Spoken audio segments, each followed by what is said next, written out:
What's going on, everybody? Kim Becker and Eric Dean here for your weekly AMA for the Colorado Avalanche, brought to you by Mile High Sports. Thank you so much for tuning in, and thanks to everybody who's sending in questions. Eric will send out a tweet asking what questions you may have when it comes to the Avs weekly, and we will hop on here and answer them for you. Eric, I also want to start this off by saying I really like your outfit. Thank you. We're wearing the same outfit.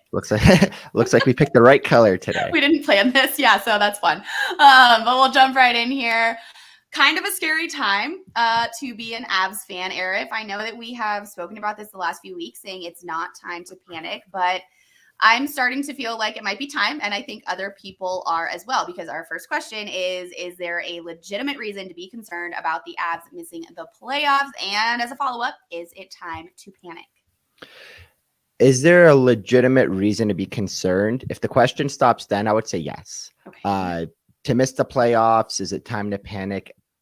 I know it sounds crazy. I'm still not there. Okay. I'm still not there for a few reasons. Simply because, right now, there's no way to shake it. The Avalanche are not playing good hockey. They have a +1 goal differential, and they were a team that was up in the +20 or more earlier in the season, maybe about a month and a half ago. They've won 20 of 39 games. Through 39 games, so if they win the next two, which they should given the opponents they're playing, but if they win the next two, they're only going to have 47 points at the midway point of the season, which is only a pace of 94 if you extrapolate that over 82 games. Not good. Any way you shake it, it's not looking good. But here's the one thing that I keep coming back to is when you look at how they've played the last 39 games, you got to think they're going to be better in the second half. And there's multiple reasons why that is. Number one, guys will be back. I know we've been talking about that all year, but guys will be back. Others might get hurt, obviously. You can't control it, but guys will be back, and that's going to help. Number two, the second half of the season is when the good teams separate themselves from the bad teams, in the sense that heading into the trade deadline, there's going to be a lot of teams that right now are kind of hovering around the Avalanche that are going to throw in the towel and realize that it's time to sell. Here's a couple examples: the Red Wings, the Flyers, the Sens, the Canucks, the Canadiens. A lot of these teams are going to be sellers at the deadline. They're going to trade a lot of guys because their priority is now to race to the bottom of the standings. When you look at the Avs schedule, they play a ton of games against these guys. They got 2 more games against Detroit. They got 2 against Ottawa. They got a couple more against Vancouver. They have San Jose. They have yet to play Anaheim. They have yet to play Chicago, which they play tonight, Thursday night. There's a lot of games against a lot of teams that are going to be looking to tank way, way down to the bottom that the Avalanche have yet to take on. They've already played the Boston Bruins at the top of the standings twice. They've played Toronto once. They've played Carolina. They've played Dallas. They've played Vegas. They've played LA. They've played New Jersey. So the way that I see it, this team is kind of set up to do exactly what we expect them to do, which is to go on a second half run.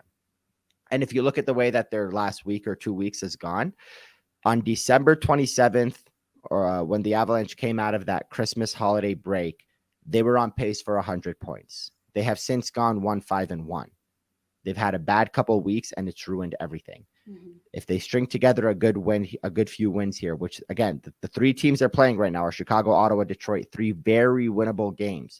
They string together 3 straight wins, they're right back in the thick of things. They string together another 2 out of 3 after that, they're right back in the playoffs. They're right back at that 100-point place. I know you have to win those games for it to matter, but it just seems like everything is setting up for them and the way that they've been playing to have a much better second half than they have in the first half. Okay, so what if they don't win the next 3 games? Then what?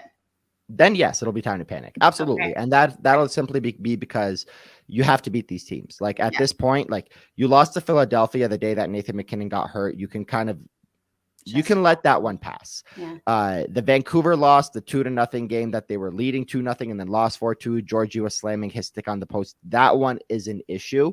The biggest issue for me is the way that they've been playing. They're not putting together a full 60-minute effort. Which again is the result of a lot of things we've already talked about. Guys are exhausted. It's not, things aren't just adding up the right way right now. But the way that they turned it on in the third period last game against the Florida Panthers, the way that they turned it on against the Edmonton Oilers in the third period to win that game on Saturday, just it strikes me as a team that decides halfway through, and it sounds ridiculous to say it, that decides halfway through, like, okay, we're done. We need to take this game. And they do. And whatever that is that they're doing in those times, they need to do it for 60 minutes because this is not the same team as last year. So there are some concerns and issues there with why they're not playing a full 60, but they're not unmanageable issues. They're things that they can fix and can work on and can, recover from. Okay. All right. Okay. We won't dwell on it too much here. We'll move on to the next question. The Avalanche have a ton of overtime wins. Should this be a reason to celebrate, or should we be concerned about this specific situation? So this is something that I've been hampering on all season. I'm going to go from positivity to negativity. The fact that they only have 12 regulation wins is a massive issue. In the NHL, regulation wins, number one, is the number one tiebreaker. So it's not wins. It's not, head to head. Regulation wins is the first tiebreaker in any standings. So you want to have a lot of regulation wins, which they don't, because if you get stuck in a situation where you're tied with 2-3 teams, you're going to be at the bottom of that list because of that. Number two, regulation wins is the most playoffy type of hockey ever, because overtime wins 3-on-3, that's not a playoff thing. Shootout wins, obviously, those disappear in the playoffs as well. You want to have regulation wins. You want to be winning games at 5-on-5, which is something the Avalanche have been one of the best teams in the NHL for 3 or 4 years, and they are struggling this year. They only have 12 wins in regulation. You can count them. 1, 2, 3, 4, 5, 6, 7 teams are below them. Only 7. Oh, Vancouver, wow. Arizona, San Jose, Montreal, Columbus, Chicago, Anaheim. That's it. Wow. The Red Wings, the Avalanche are 26th in the NHL in regulation wins. Wow. So that's a problem. Yeah. The fact that they're winning their overtime games, though, is good, because in years past, they've always had losing records past the 60-minute mark in overtime and in the shootout. The fact that they're winning those this year is why they're even still staying afloat.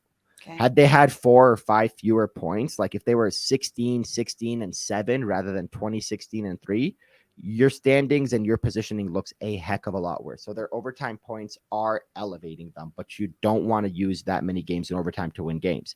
Using or playing the Blackhawks tonight on Thursday is a great opportunity to get out of those overtime wins, because it's been 11 games since the Avalanche have won a game in regulation. Wow. They're 4-5-1 in their last 10. And all 4 of those wins, they beat Edmonton in overtime. Then they had the Islanders shootout, Montreal overtime, and there was one more in overtime that's not coming to me right now. Oh, boy. But a lot of overtime wins. You got to win these games in regulation. All right. Pretty self-explanatory there. That was a good, elaborate answer. Next up, as we approach the halfway point of the season, where do you think the Avs will finish in the standings? Best case / worst case, and most realistic, if you can, there, Arif. Most realistic, I would say, so looking at the Central Division, because that's, those are the teams that they can pass. If Vegas, LA, and Seattle have more points than the Avalanche, doesn't matter, because those are the top 3 in the Pacific. It doesn't affect the Avalanche's positioning in the standings. Colorado currently has 43 points in 39 games. The number 1 team in the Central has 56 points in 42 games. So Colorado has 3 games in hand. So let's say in a perfect world, they win the 3 games in hand, which again, Ottawa, Detroit, Chicago, 3 very extremely winnable games. They would be 7 points back of the Dallas Stars. They would also be 6 points back of the Winnipeg Jets for second. And right now, the team ahead of them, the Minnesota Wild, if Colorado wins tonight, they'll be 3 points back with the same amount of games. Okay. Those are all very catchable places in the standings. The only issue is it's not about making up 7 points to catch the Dallas Stars to be first in the Central. It's about passing 2 other teams on the way, because not only do you have to win your games and catch up to Dallas, you have to make sure Winnipeg and Minnesota are also losing games. And then it just becomes you need 4 things to happen rather than just 1 or 2. Right. So I would say the most reasonable, realistic, and my prediction is they're going to end up second in the Central. And I know that sounds crazy right now. I know the way you're looking at this team and the way they're playing right now, it just seems unreasonable. But I have a very big hunch that the guys coming back, the additions at the trade deadline, which if last year you went out and traded Lehkonen and it got Lehkonen, Manson, and Cogliano for nothing off your roster, and then Nico Sturm for only Tyson Jost on your roster, Chris McFarland and Joe Sakic are going to want to do something similar this year. So the big one for me is catching second in the Central, having home ice advantage in the first round, and we'll see in the second round. But ideally, if you're the Avalanche, there isn't a single team on this list in the Western Conference that scares you into believing they're going to automatically beat you. you're not in the Eastern Conference. Let's say a team like the Islanders trying to squeeze in as the second wild card team, and then you got to play Carolina or Boston, and you're like, yeah, Boston's going to whoop us. It doesn't feel like that. So if it's Vegas, LA, Seattle, Dallas, Minnesota, Winnipeg, even if Calgary or Edmonton kind of make their way up to the top of the Pacific Division somehow, even if you're the second wild card team, if you're the Avalanche, it is not ideal.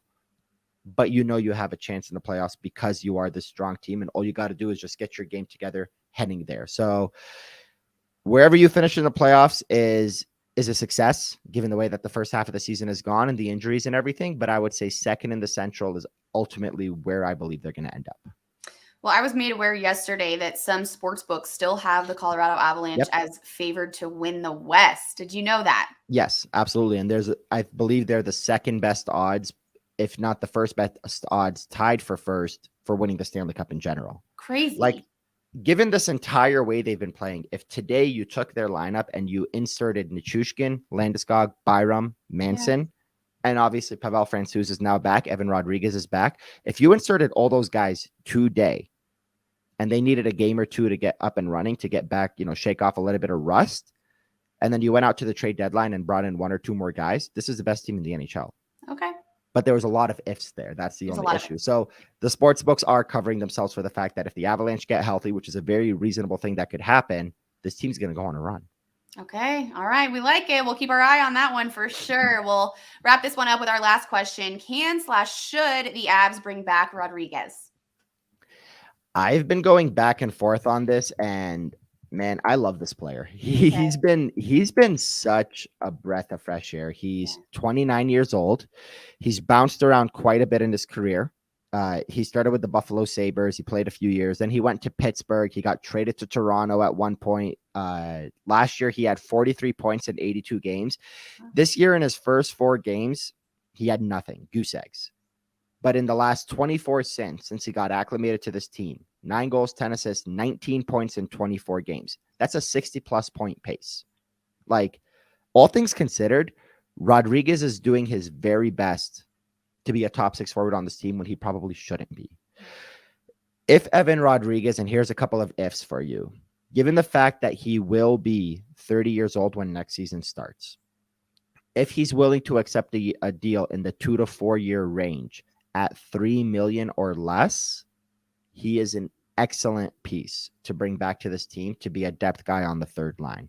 Because what the Avalanche are lacking this year, what we've realized, and all they have is JT Compher, but he's someone you want to kind of be settled into a third line role. What they're lacking this year that you're starting to realize is the fact that as soon as somebody in the top 6 gets hurt, they got nobody else to cover for them. Because right now Rodrigues is a top 6 forward because he's your second line center.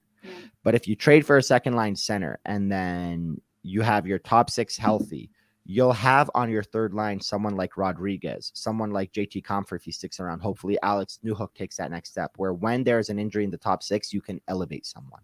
They don't have that this year, which has been the biggest issue. So if Rodrigues can be that Swiss Army knife for this team, making roughly $2.5 to $3.5 million, I would say $3 million for 2 to 3 years. Yeah.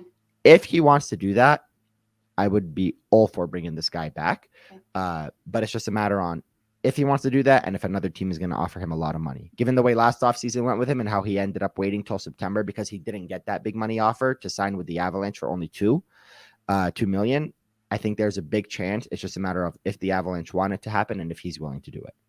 A lot of ifs, Arif. Yes. A lot of ifs today. That's the Avalanche's season as a whole. It's a lot of ifs, but you know what? That's hockey as a whole. Yeah. Last year, even when the Avalanche were fighting for the President's Trophy and winning a ton of games, especially this time of year, heading into February, heading into March, Gabe Landeskog was shut down for the entire regular season. At the end of the regular season last year, I don't know if you remember this, but at the end of the regular season last year, there was a lot of panic because Rantanen was missing time. Kadri was missing time. The Avalanche missed out on the President's Trophy. And I believe they entered the playoffs with not the best record in the last 7 or 8 games or 10 games heading into the playoffs. Here it is. They were 4-5-1 in their last 10 heading into the playoffs last year. Okay. They rested a lot of guys. And there was a lot of panic setting in that, in my opinion, was kind of unwarranted because they knew they were going to make it and they knew they were going to be in that top spot. But people were still panicking. There were a lot of ifs. There's always ifs in this sport, and it could change on a dime. Yep, Absolutely. But that's why we love it. That's why we love it. So, Arif, thank you so much to everybody tuning in. That was your weekly AMA for the Colorado Avalanche, brought to you by Mile High Sports. I am Kim Becker. He is Arif Dean. Make sure that you are following along on Twitter. Arif's got everything and anything you need to know about the Colorado Avs. And also make sure to stay tuned to milehighsports.com. He's got write-ups after every game. He'll keep you informed on everything when it comes to what is going on with the injuries, with the team, hopefully with the next few wins, crossing my fingers as I say that. But thanks so much, everybody. We've got everything you could possibly need over at milehighsports.com. So make sure that you are staying tuned over there. And Arif, I will see you next week. Sounds good. And we will be back on Monday next week. Monday, yes.